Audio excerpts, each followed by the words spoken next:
कल हम लोग अभिहू यानी मैट्रिक्स का थ्योरी, इंट्रोडक्शन और नियम को पढ़े। आज उसी पर आधारित 3.1 का मैथ हम लोग बनाएंगे, है ना। एनसीईआरटी बुक से एक्सरसाइज 3.1 का प्रश्न नंबर 1। प्रश्न नंबर 1 लिखा है अभिहू ए बराबर 2 35 √3 5 - 2 1 19 5/2 -5 -7 12 17 17 के लिए ज्ञात कीजिए। क्या ज्ञात करना है? नंबर 1 में लिखा है अभिहू की कोटि ज्ञात करना है। पहला नंबर में अभिहू की कोटि ज्ञात करना है, अवयवों की संख्या ज्ञात करना है, और तीसरा नंबर में अवयव A1 3 A2 1 A3 3 A2 4 A2 3 ज्ञात करना है। कुल इतना ही मान ज्ञात करना है। ध्यान दीजिए, इधर ये अभिहू है, ये अभिहू का मान है, इसमें अभिहू की कोटि ज्ञात करना है। कल हम जब इसका थ्योरी बता रहे थे तो बता रहे थे कि जो ऐसे खड़ा होता है एक कॉलम होता है, और जो ये लाइन है ये कहलाता है आपका पंक्ति यानी रो कहलाता है। ये स्तंभ और ये पंक्ति, और यहाँ पर हम लिखते हैं कोटि को। तो पहले कोटि जो लिखते हैं m गुने n के रूप में लिखते हैं, m गुने n के रूप में। m होता है पंक्तियों की संख्या, तो इसमें कई पंक्ति? 1 2 3 पंक्ति। n के रूप में लिखते हैं आपका कॉलम यानी स्तंभ को। इसमें कई कॉलम है? 1 2 3 4 कॉलम, है ना। तो सबसे पहले जब हम हल करेंगे तो कोटि सहित इसको लिख लेना है। A = 2 35 √3 5 - 2 1 19 5/2 -5 -7 12 17। अब कोटि कितना है? m कितना है? m मैंने पंक्ति 1 2 3, और ये कॉलम है। क्या है? कॉलम यानी स्तंभ की संख्या 1 2 3 4। अब पहला में क्या पूछा? अभिहू की कोटि। यहाँ लिख दो, अभिहू की कोटि बराबर 3 गुने 4। ये कोटि हो गया, है ना। अब पूछा है 2 में अवयवों की संख्या। अवयवों की संख्या देखो बाबू, इसको गिनोगे 1 2 3 4, तो 4 का 4 चलना चलती है 12 को अवयव है। आया तो जो कोटि है उसको गुना कर दीजिए तो पूरा अवयव की संख्या आ जाएगा। 3 चौक 12 अवयव। अवयवों की संख्या मतलब ये जो आयताकार है ना, मान लो ये एक रूम है, और इस रूम में 1 2 3 4 लाइन है, और प्रत्येक लाइन में 3 व्यक्ति बैठा हुआ है ना। और अवयव के मतलब वही व्यक्तियों की संख्या। समझ में आया? आगे समझ में आ रहा है? और ये अवयवों की संख्या निकालना है तो कोटि को गुना कर दीजिए, या तो गिन लीजिए। ऐसे गिनने में तो देर होगा, मगर कोटि से तुरंत गुना करके ला सकते हैं। तीसरा नंबर में है कह रहे अवयव इतना इतना इतना इतना का मान लाना है। A1 3 है ना, एक मतलब जानिए 3 में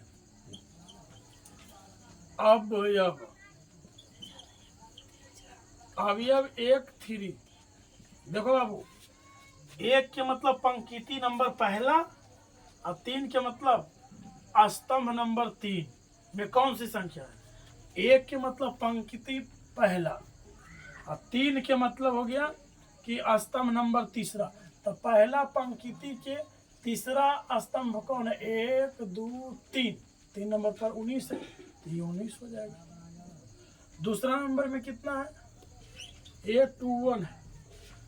2 के मतलब दूसरा पंक्ति, इस वाला पंक्ति, और 1 के मतलब पहला कॉलम, तो पहला कॉलम में 35 ही है, तो हो जाएगा आपका इसका मान कितना? 35। अगला है A33। 33 का मतलब तीसरा पंक्ति का तीसरा स्तंभ में जाना है, तो 1 2 3, तीसरा पंक्ति का तीसरा स्तंभ, 1 2 3, -5। उसके बाद अगला नंबर में है A24। 2 के मतलब दूसरा पंक्ति, और 4 के मतलब हो गया चौथा स्तंभ में, 1 2 3, चौथा स्तंभ में कितना है? 12 हो जाएगा। उसके बाद अब क्या बचा? A23 बचा। 2 के मतलब दूसरा पंक्ति, और 3 के मतलब तीसरा नंबर का कॉलम, 1 2, तीसरा नंबर में कितना है? 5/2। इस प्रकार देखा जाए तो आपका प्रश्न नंबर 1 बन के तैयार है। ठीक है,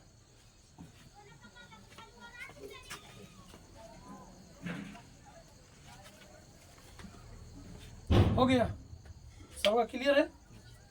अब आइए प्रश्न नंबर 2। प्रश्न नंबर 2,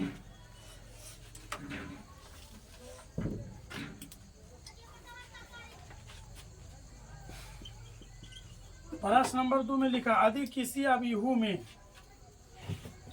है ना, चलो चुप। देखिए अब एनसीईआरटी 3.1 का प्रश्न नंबर 2 को पढ़ना है। यदि किसी अभिहू में 24 अवयव है, 24 अवयव के मतलब इस तरह से आयताकार होगा, कुल मिला के 24 अवयव होगा, किसी भी प्रकार से होगा 24 अवयव, इस तरह कुल मिला के 24 अवयव।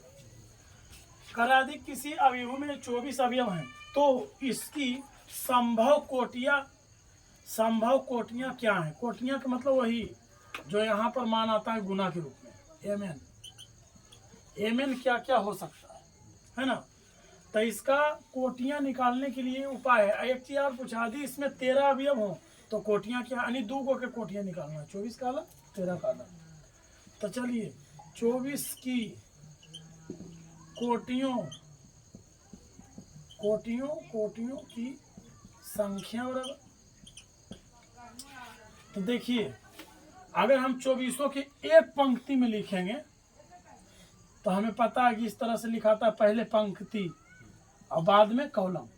क्या अगर हम यानी 24 है ना, 24 पंक्ति अगर सीधा खड़ा लिख देते हैं तो एक ही लाइन में 24 वो हो जाएगा। तो हम इसको लिख सकते हैं 24 गुने 1, है ना। अब दूसरा,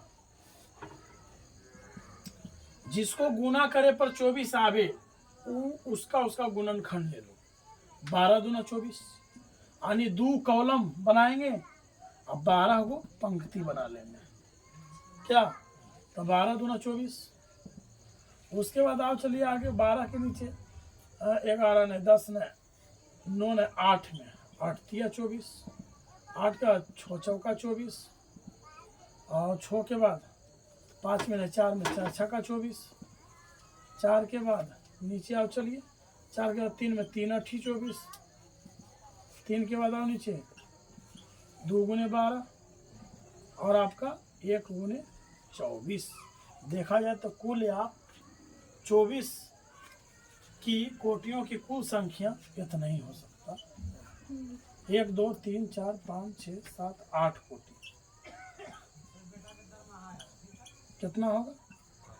8 कोटि। अब एक संख्या कितना है? 13। 13 का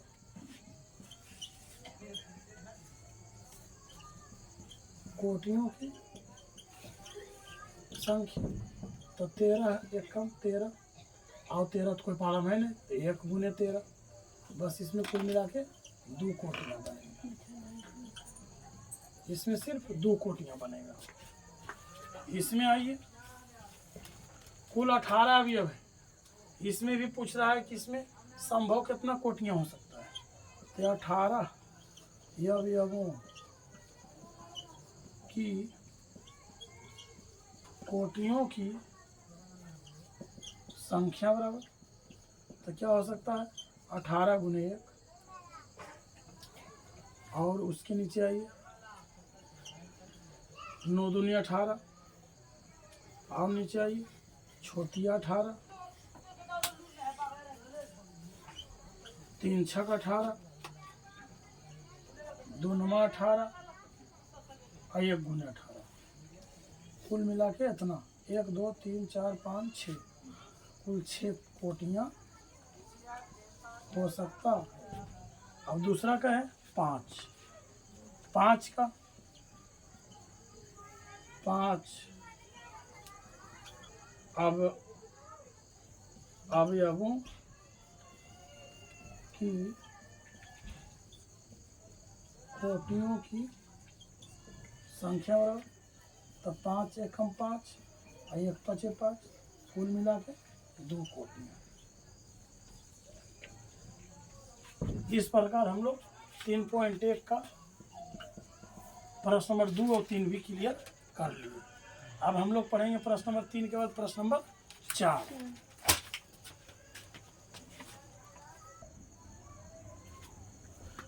अब हम लोग 3.1 का प्रश्न नंबर 4 पढ़ेंगे। सबसे पहले इसको पढ़ के जानते हैं क्या क्या कह रहा है। 1 2 गुने 2, हम लोग जान गए 2 गुने 2 के मतलब एक कोटि है, जो इस भाग के m गुने n के जगह पर 2 गुने 2 होगा। 2 गुने 2 का मतलब 2 गो पंक्ति और 2 गो कॉलम, समझ में आया, बनाना है इस तरह से।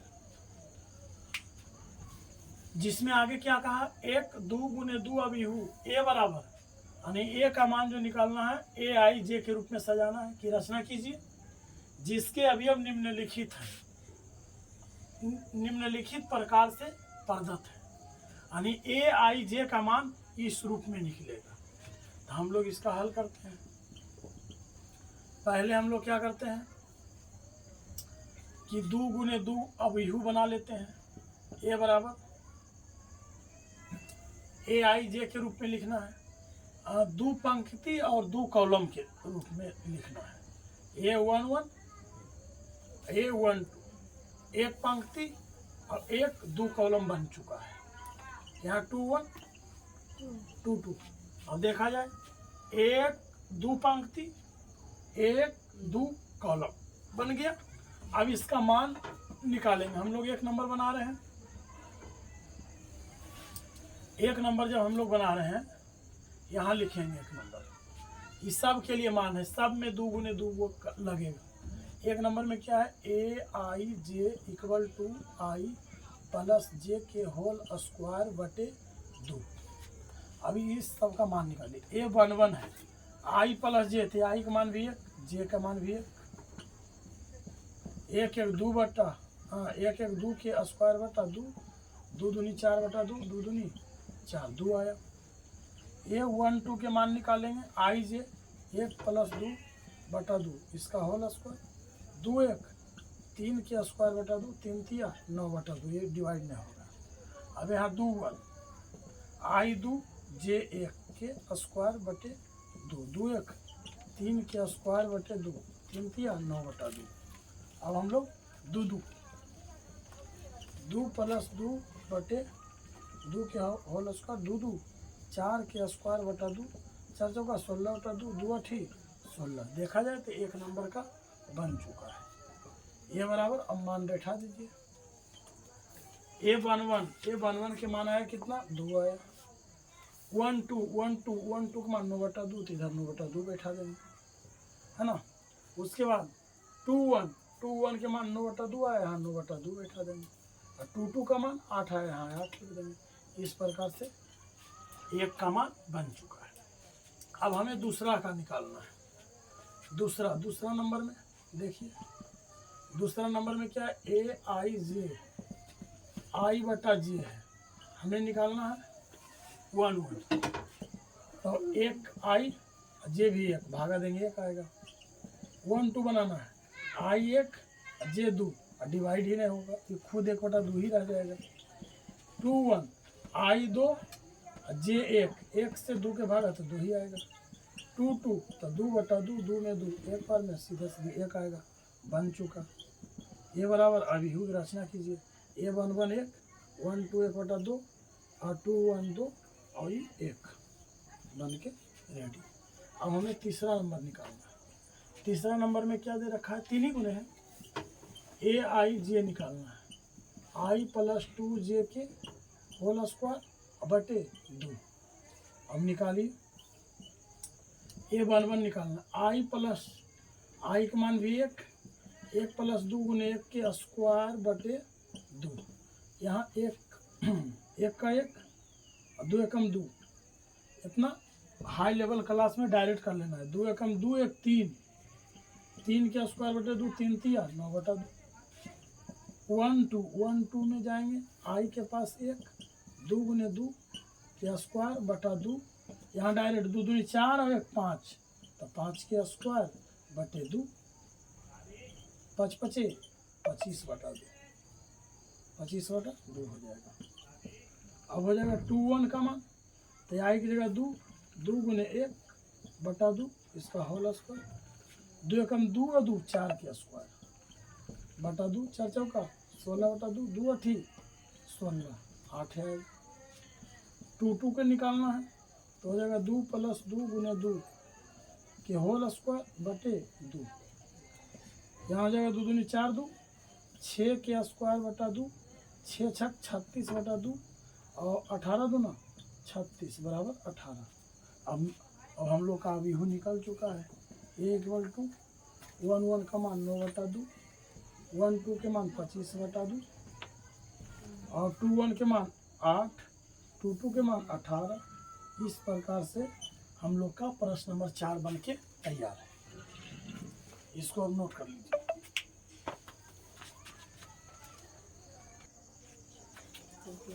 अब हम लोग प्रश्न नंबर 5 3.1 का प्रश्न नंबर 5 पर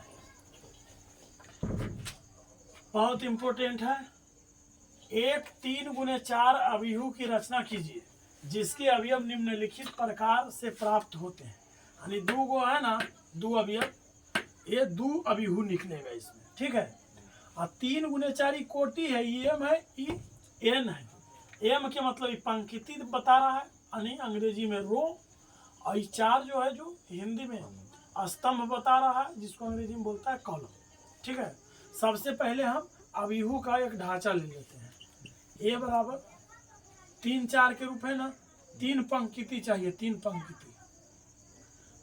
पंक्ति चाहिए ऐसे, और कॉलम 4 1 2 3 4, यानी इस आकृति में ऐसे A 1 1 1 2 A 1 3 A 1 4 है ना।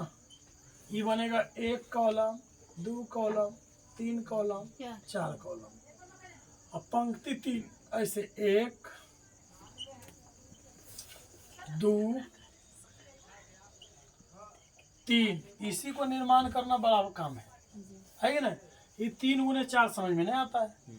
3 के मतलब सीधी सीधी 1 लाइन 2 लाइन 3 लाइन, 3 गो लाइन बनाना है ऐसे ऐसे ऐसे। इधर जो पीछे वाला 4 है खड़ा, जय नंबर रहेगा तय को खड़ा लाइन खड़ा लाइन खड़ा लाइन खड़ा लाइन, है ना। देखो 1 2 3 4 गो तो सीधे 4 स्तंभ हो गया। स्तंभ बने खंभा, 4 खंभा। एक रूम है अभी तक जिसमें एक लाइन में 4 4 गो 3 पंक्ति में बैठा दिया गया। समझो अभिहू में हम लोग किसी बड़े हॉल में पंक्ति में बैठने वाले व्यक्तियों का अध्ययन करते हैं, है ना। तो यहाँ 2 1 है, यहाँ हो जाएगा 2 2 2 3, यहाँ हो जाएगा 2 4, यहाँ 3 1 है 3 2, यहाँ हो जाएगा 3 3, यहाँ हो जाएगा 3 4 हो जाएगा। और यहाँ पर लिख देना है 3 गुने 4, 3 पंक्ति, 1 पंक्ति 2 पंक्ति 3 पंक्ति। पंक्ति को रो R1 R2 R3, 4 का मतलब column, 4 column, 1 column 2 column 3 column 4 column. अब इस चीज का मान निकालना है 1 नंबर में 2 नंबर में। चलिए 1 नंबर में चलते हैं। A I J equal to 1/2 mod -3i plus J. ठीक है, सबसे पहले बहुत सारा मान है, 3 चौक 12 है अवयव निकालना है, एगो में 12 अवयव। अब तो आसान है, आप लोग भी निकाल सकते हो। पहले 1 निकालते हैं, 1/2 मोड -3 गुने आई का मान भी 1, जे के मान 1, डायरेक्ट कर देना कैलकुलेशन। 1/2 मोड रखेंगे, अब यहाँ देखिए 3 एकम 3 और 1 है तो -3, माइनस रहे कारण 3 में से 1 जाएगा तो -2 बचेगा। हमें पता है मोड हटता है तो माइनस का सिंबल खत्म। 1/2 गुने 2, 2 कट गया, आया 1। अब 1 2 में जाना है, 1/2 के 1/2 हो जाएगा, -3 गुने आई का मान 1 और जे के मान 2। यहाँ भी डायरेक्ट करना है मोड के अंदर में, 3 एकम 3, -3 में से 2 गया -1। अब मोड हटाएंगे तो 1/2 गुने 1 बराबर 1/2 ही होगा। 1 3 में जाएंगे, 1/2 -3 गुने 1 प्लस 3 बराबर 1/2 मोड में 3 एकम 3 तो -3 प्लस 3, तो -3 प्लस 3 का मतलब 0, सीधी सी बात है 0, यानी 0 आएगा। अब ये 3 हो गया, और 1 4, 1/2 -3 गुने 1 प्लस 4 लेंगे, 1/2 डायरेक्ट 3 एकम 3, 4 में से 3 उल्टा घट रहा है, 1 आएगा, मोड हटाएंगे 1 ही रहेगा, मिला जुला के 1/2 हो गया। अब पहला पंक्ति खत्म, अब दूसरा पंक्ति में आइए, 2 1 लेंगे, 1/2 -3 गुने आई हो गया 2 और जे हो गया 1, 1/2 मोड के अंदर 3 दूना 6, -6 में से 1 गया -5, मोड हटाएंगे तो माइनस खत्म, तो 5/2 हो जाएगा। 2 2 में जाएंगे, 1/2 -3 गुने 2 प्लस 2 बराबर 1/2, 3 दूना 6, -6 और प्लस 2, तो -6 माइनस रह कर घट जाएगा, -6 में से 2 गया -4, मोड हटाएंगे 1/2, माइनस खत्म, 4 2 दूनी 4 तो आएगा 2। 2 3 में जाएंगे, 1/2, 3 गुने 2 प्लस 3, 1/2, यहाँ 3 दूनी 6 और 6 में से 3 जाएगा तो -3, 1/2 गुने मोड हटेगा 3 तो हो जाएगा 3/2। अब 2 4 में जाना है, 1/2 -3 गुने 2 प्लस 4, 1/2 मोड 3 दूना 6, 6 में से 4 गया -2, 1/2 मोड हटेगा 2 2 2 कट गया, आया कितना 1 आया। अब हम लोग यहाँ से बनाएंगे, अब यहाँ से क्या करना है, अब हम लोग एक पंक्ति 2 पंक्ति पूरा कर लिया, तीसरा पंक्ति A3 1 इक्वल, यही फॉर्मूला 1/2 मोड -3 गुने 3 प्लस 1 बराबर 1/2, 3 3 9, -9 और प्लस 1 है तो 9 में से -9 में से 1 जाएगा तो -8, 1/2 जब मोड हटाएंगे तो 8, 2 चौका 8, सीधे सीधे 4 आएगा। अब हम A3 2 निकालेंगे, 1/2 -3 गुने 3 प्लस 2, 1/2, 3 3 9 में से 2 गया -7, मोड हटेगा 1/2 गुने 7 7/2 हो जाएगा। A3 3, 1/2 -3 गुने 3 प्लस 3, 1/2, 3 3 9, -9 में से 3 जाएगा -6, 1/2 मोड हटेगा 6 2 3 6 3 आएगा। A3 4 लेंगे, 1/2 -3 गुने 3 प्लस 4, 1/2, 3 3 9 में से 4 गया -5, 1/2 गुने 5, 5/2, सब का मान निकल गया। अब हम लोग अभी हम निकाल दो, ए बराबर बैठा दीजिए, A11 का मान 1 आया, 1 2 के मान 1/2 आया, 1 3 का मान 0 आया, 1 4 का मान 1/2 आया। चलिए हो गया 2 1 में 5/2, 2 3/2, इसमें 1 आए, इधर 4 7/2, 3 5/2 बनिए। अब एक होमवर्क दे देते हैं।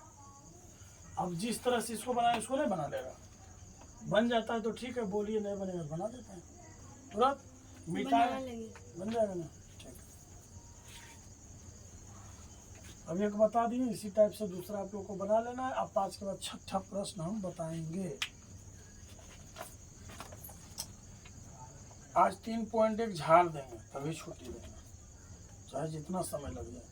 हाँ देखो 6 नंबर जो है ना परीक्षा में, देखो पूछा हुआ एक्शन से आया, इस बार ऑब्जेक्टिव आया था प्रश्न नंबर 6 से, सेम रहे या ना रहे इसी नियम से था। ये जो है आपका समान वाला से पूछा है। चलिए इसको जल्दी से नोट कीजिए, ध्यान रहे 2 नंबर बना लेना से।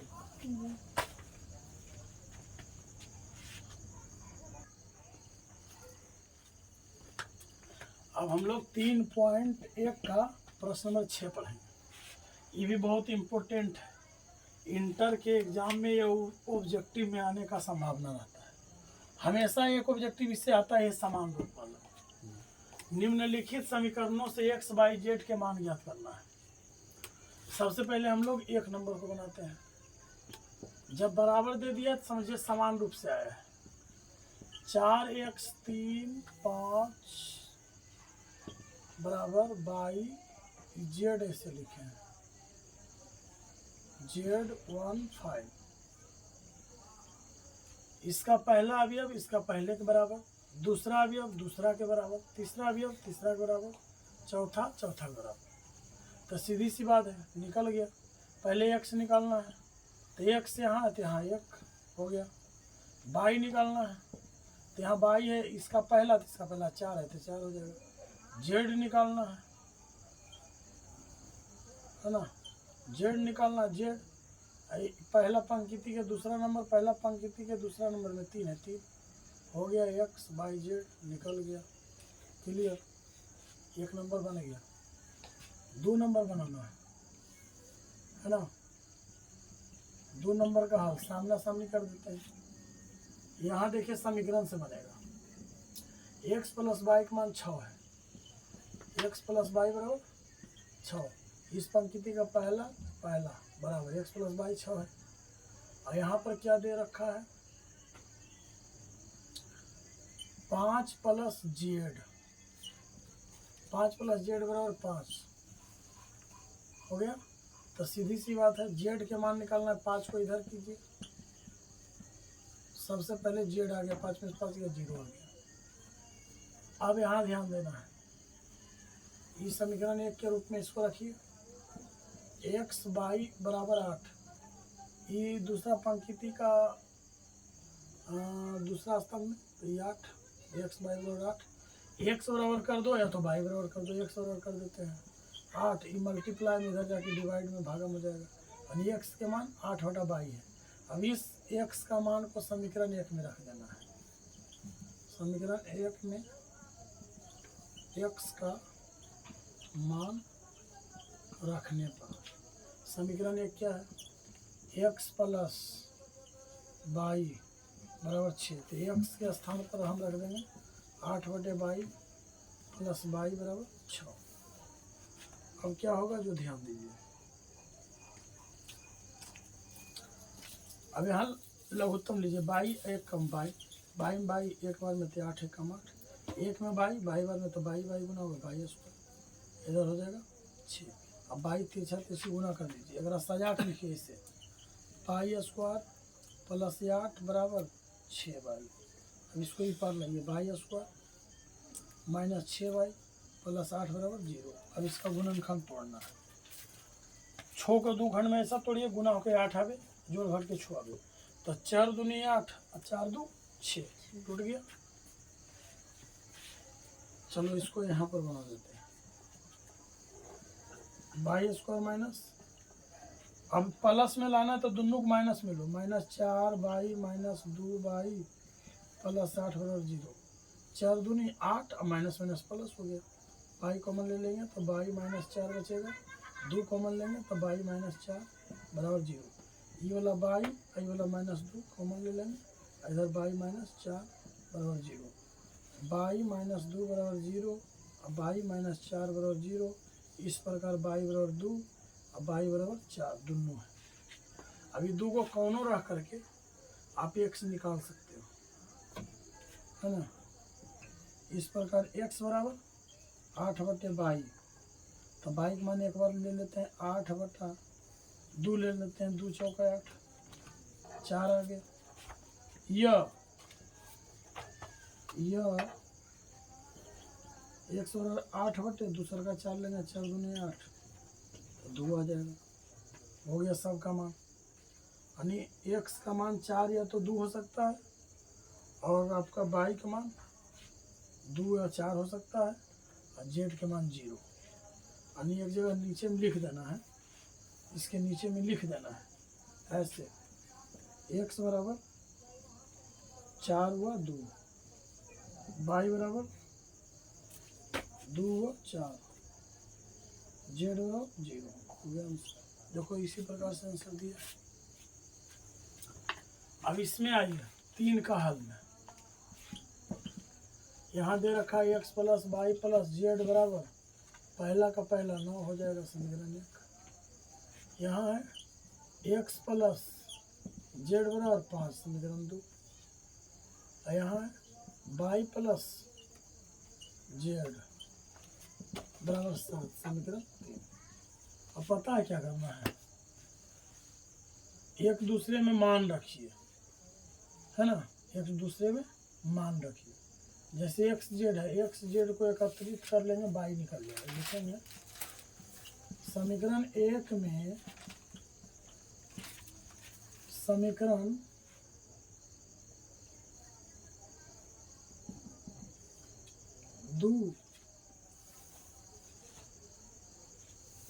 समीकरण 1 में समीकरण 2 का मान रखने पर समीकरण 1 क्या है, x plus by plus Z बराबर में, यहाँ समीकरण 2 है एक्स जेड, तो क्या करेंगे, ई वाला एक्स जेड को एकत्रित कर लेंगे, अब बाई को अलग कर लेंगे। अब यहाँ एक्स प्लस जेड का मान क्या है 5 है, तो यहाँ 5 प्लस बाई बराबर 9, तो बाई बराबर 9 माइनस 5, अब बाई में बराबर 9 में 5 या 4, बाई आ गया। अब हम लोग का बाई आया है अभी, उसी प्रकार से जब बाई आ चुका है ना, बाई आ गया है।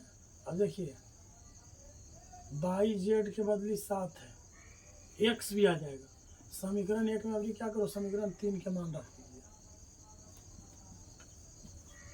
समीकरण 1 में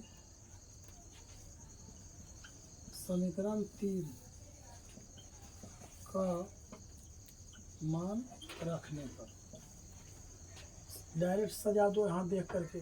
समीकरण 3 में बाई जेड है, बाई जेड को एक तरफ कर लेते हैं इसे, x plus by plus Z है ऐसे बराबर 9, है ना। अभी एक्स का मान पता नहीं, बाई जेड का मान दिया हुआ है 7, यहाँ 7 ले लेंगे बराबर 9, एक्स बराबर 9 माइनस 7, तो सीधी सी बात है एक्स बराबर 9 में 7 गया 2 आ गया। देखिए एक्स बराबर 2 आ गया, अब बाई बराबर 4 आ गया। अब जेड निकालना आसान है, कौनों समीकरण में किसी भी मान रख करके निकाल दीजिए। अगर जेड लाना है, इसमें भी एक्स आ ही गया, बाई आई गया, जेड लाना तो किसी में भी निकाल दीजिए।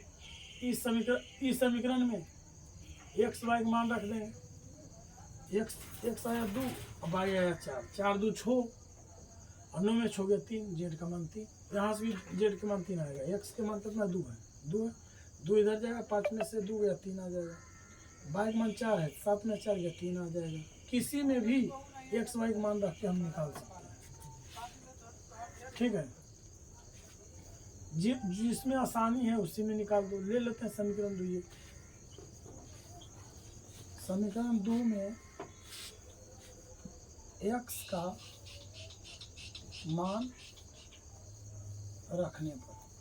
चलिए समीकरण 2 क्या है, x प्लस जेड बराबर 5, एक्स के मान कितना है 2 प्लस जेड बराबर 5, तो सीधे सीधे हो जाएगा जेड बराबर 5 माइनस 2, जेड बराबर 5 में 2 के 3 हो गया। जैसे तैसे हो गया, इसको नोट कर लो। 3.1 का 6 तक हो गया। अब ये 7 8 डायरेक्ट बता देते हैं।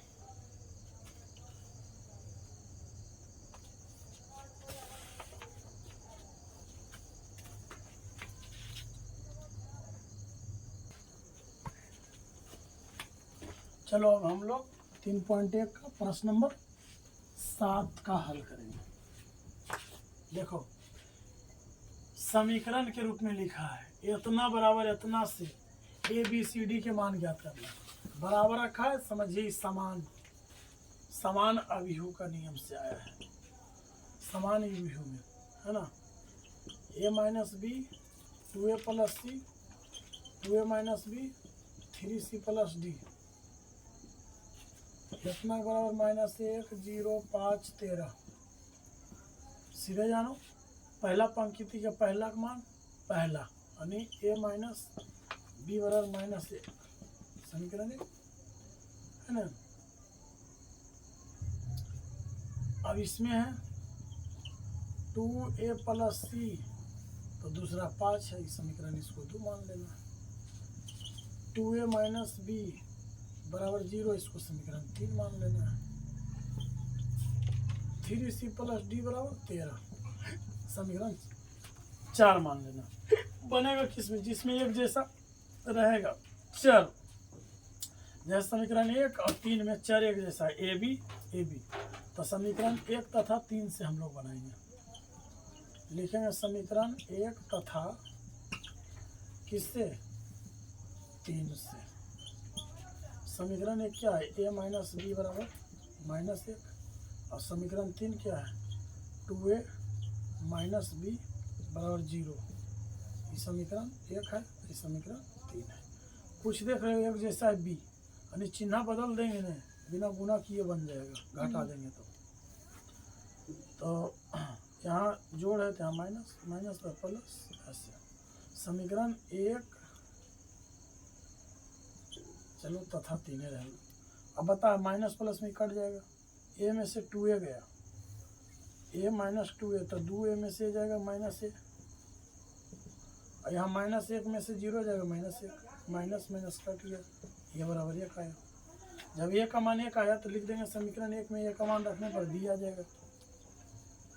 समीकरण 1 में ए का मान रखने पर समीकरण ये है A minus B equal to minus 1। A का मान 1 है तो यहाँ ए के सामने 1 रखेंगे, माइनस बी बराबर माइनस 1, माइनस बी बराबर माइनस 1, ये 1 जाएगा इधर तो माइनस 1, माइनस बी बराबर माइनस माइनस प्लस चिन्ह माइनस 1 1 2, माइनस माइनस कट गया, बी बराबर 2 आया। ए बराबर 1 आ गया, बी बराबर 2 आ गया, है ना। अब हम लोग क्या करेंगे, देखो जब ए का मान आ गया है तो इस ए का मान को अगर समीकरण हम 3 में रख दें, रोजो समीकरण 2 में रख दें तो सी निकल जाएगा। दिमाग लगाना है इससे। अगर सी निकल गया तो सी के मान समीकरण 4 में रख देंगे तो डी निकल जाएगा। अब हम लोग एक जैसा समीकरण नहीं बनाना, ए और बी को एकाएक ही रख के निकाल देना है। हमें अब देख रहे हैं कि ए बराबर 1 आ गया, बी बराबर 2 आ गया। अब हमें सी अगर निकालना है तो लिखेंगे समीकरण 2 में ए का मान रखने पर इसके नीचे काम करना है, लिखना है समीकरण 2 में। देख रहे हैं समीकरण 2 में हमको सी निकल जाएगा, ए का मान है, यहाँ ए का मान रख देंगे। ए का मान कितना 1, 2 गुने 1 2 ही, और 2 इधर जाएगा, 5 में से 2 गया 3, तो सी का मान 3 आएगा। तो समीकरण 2 में ए का मान रखने पर समीकरण 2 क्या है 2a प्लस सी बराबर 5, तो 2 गुने ए का मान कितना है 1, तो 1 प्लस सी बराबर 5, 2 प्लस सी बराबर 5, सी बराबर 5, 2 जाएगा इधर माइनस 2, सी बराबर 5 में 2 गया 3, सी आ गया।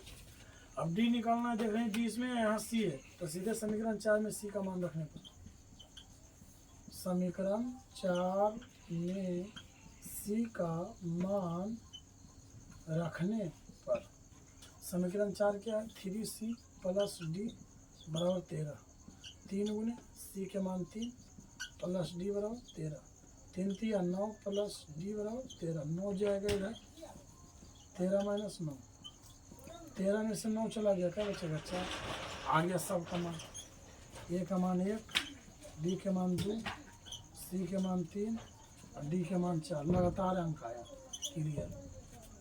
इस प्रकार से प्रश्न नंबर 7 भी समाप्त हो गया। अब प्रश्न नंबर 7 के बाद 8 9 10, बस इतना में बस। चलिए अब प्रश्न नंबर हम लोग 8 पढ़ेंगे, है ना। प्रश्न नंबर देखो, ये बहुत मस्त मैथ, ये ऑब्जेक्टिव में आता है। कल हम लोग पढ़ाए थे थ्योरी में, वर्ग या व्यूह कहता किसको है पता है, जिसमें पंक्ति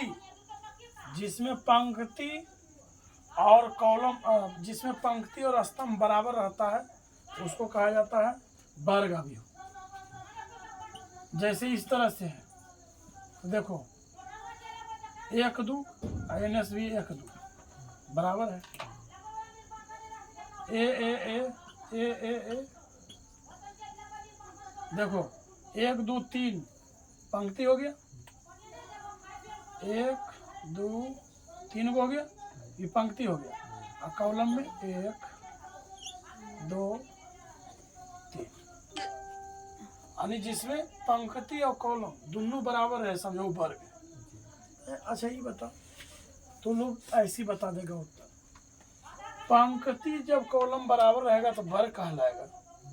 तो हमें पता है कि यहाँ पर कोटि क्या लिखाएगा, एम गुने एन में, आई एम होता है पंक्ति, आई एन होता है स्तंभ, तब तो वर्ग में जब पंक्ति कॉलम बराबर है तो एम एन बराबर नहीं हो। तो यहाँ पूछ क्या रहा है, ए बराबर इतना, एम गुने एन, एक वर्ग अभी हुए, तो बताओ जब वर्ग अभी हुए तो एम एन क्या होगा, एम जो है एन से छोटा होगा, एम जो है एन से बड़ा होगा, कि एम एन बराबर होगा, इनमें से कोई नहीं, कौन होगा, इनमें से कोई नहीं।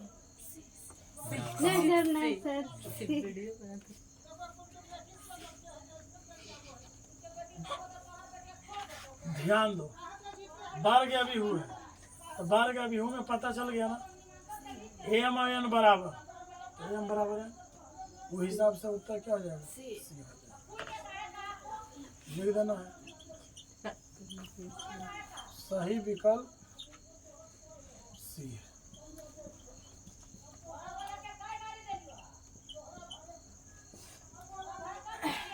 आठ के बाद में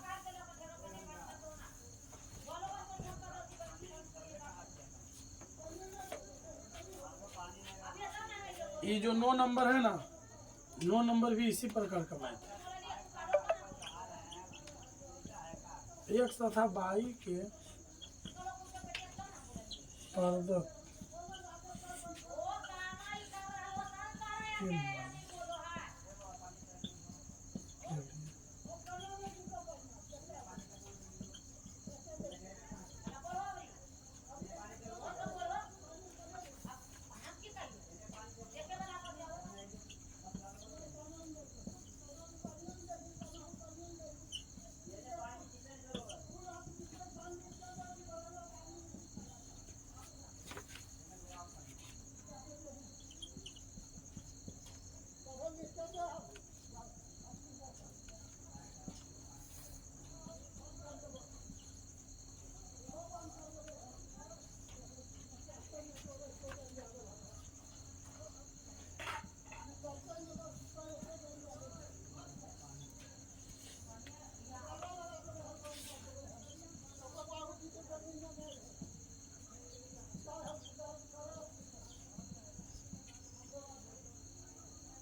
देखो ये चारों ऑप्शन है, ये चारों ऑप्शन में कह रहा है ना एक्स तथा वाई के प्रदत्त किन मानों के लिए अभिहू के लिए निम्नलिखित युग्म समान होगा। जब समान होगा की बात कह रहा है तो हम लोग इतना बराबर इतना मान लेना है और उसके बाद मान एक्स वाई का निकाल देना है। जब एक्स वाई का मान निकलेगा ना तो उसको इसमें मिला के देखना है, जिसमें रहेगा ऑप्शन सही हो जाएगा। हाँ अब यहाँ से डायरेक्ट बनाते हैं। ये पहला अवयव बराबर, ये पहला 3x + 7 = 0, तो 3x 7 जाएगा ये पर -7, x बराबर -7/3। अब चाहोगे तो एक को ऑप्शन से टिक मार लेगा। x बराबर -7/3 किस में है देखो तो, नहीं है, किसी में नहीं है, ये तो पहले फेल हो गया। इसमें तो लगता है कि बी हो जाएगा हमसे। अब यहाँ से बना के देख लो, इससे बना के देख लो। y + 1 पहला का पहला y बराबर 8 + 1 ही पड़ जाएगा -1। 8 में से गया 7, देखो तो y का मान किसी के साथ है, हाँ यहाँ है, तो y के साथ यहाँ भी मिल रहा है, y के साथ यहाँ भी मिल रहा है, हमारे x का मान तो नहीं मिला। अच्छा इसका भी निकाल लेते हैं। 2 - 3x, इसका इससे 4। अब क्या होगा 2 4 ही पढ़ लो -3x ही पड़ जाएगा 3x। 4 में से 2 गया -2 बराबर 3x, x बराबर -2/3। देखो x बराबर -2/3 है, हाँ यहाँ मिल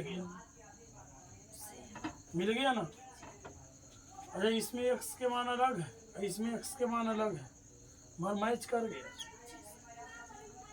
इसको फिर से देख लो, प्रश्न गलत नहीं है। 3x + 7 = 0, 3x + 7 = 0, 7 के उधर -7, x -7/3। ये x के हिसाब से मिल रहा है आंसर, ये x ये y के अनुसार इसमें मिल रहा है। y का मान 7, x के मान -2/3। देखो ये आंसर है।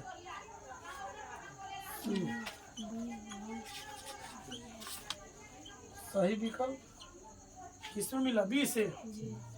डी से देख रहे हो, दोनों ऑप्शन कंफ्यूजन है, देख रहे हो, एगो मान मिलियन था, एक्स दोनों में गलत आ रहा है। अगर इसके चलोगे तो सी होगा, अगर इसके चलोगे तो कोई नहीं होगा। सही में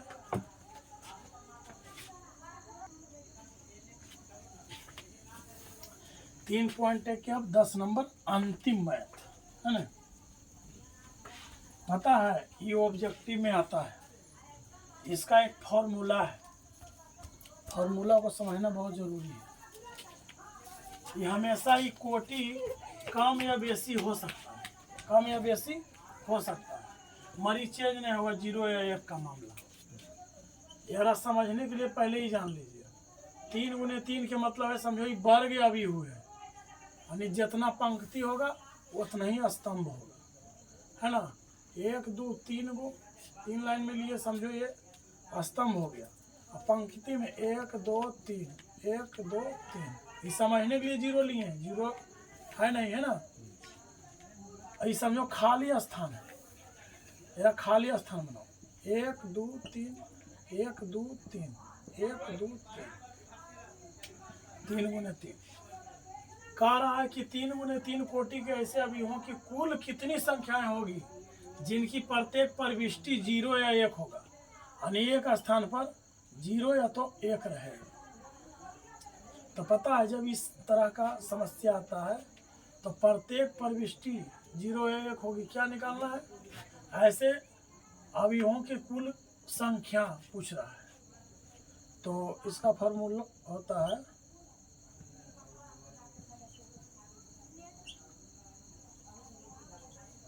अवयवों की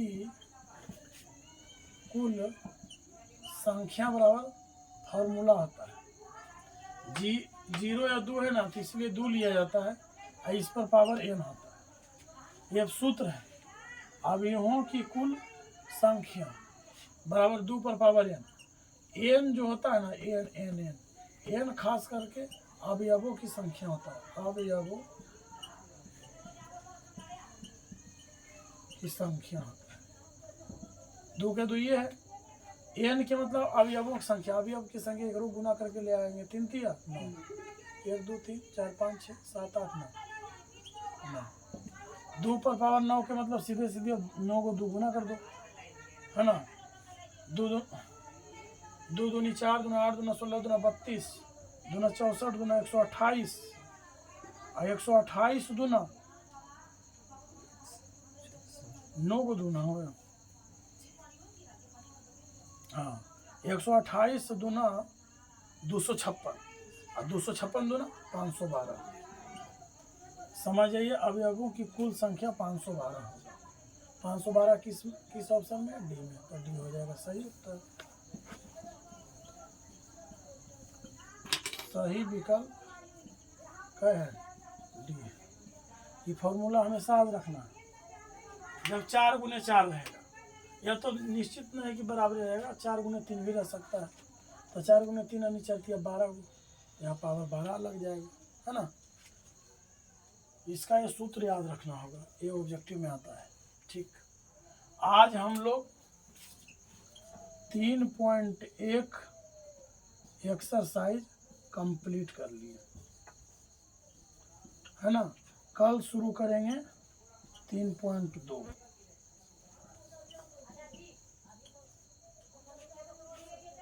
आज हम लोग 3.1 कंप्लीट कर लिए, कल स्टार्ट होगा 3.2। और 3.2 डायरेक्ट नहीं पढ़ेंगे, 3.2 का विस्तार से पहले थ्योरी, इसका इंट्रोडक्शन, नियम, रूल, और जो एनसीईआरटी मैथ में उदाहरण दिया होगा उदाहरण को हल करेंगे। उसके बाद 3.2 को हम लोग शुरू करेंगे, है ना। चलिए इसी के साथ धन्यवाद।